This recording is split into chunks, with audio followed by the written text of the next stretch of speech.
এরকম মানুষগুলি কোরআনের পক্ষে থাকলে আল্লাহতে কি খুশি হবে, আমরাও খুশি হবো, তাই কিনা? এরকম মানুষ যদি কোরআনের বিপক্ষে নাউজুবিল্লাহ যায়, আল্লাহ কষ্ট পাবে। যাতে বডি এত সুন্দর দিয়েছে, ইনশাল্লাহ আমরা কোরআনের পক্ষে থাকবো, কখনো কোরআনের বিপক্ষে যাবো না, ইনশাল্লাহ কখনো যাবো না।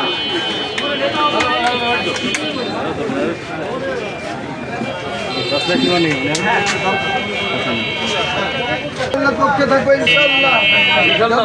বলতে পারে আল্লাহ দুনিয়ায় তুমি যা খাইছো করেছো চিন্তা করিনি, কিন্তু তোমার পক্ষে কাজ করেছি, তোমার থেকে ভয় করেছি আর কাউকে থেকে ভয় করিনি, তাই না?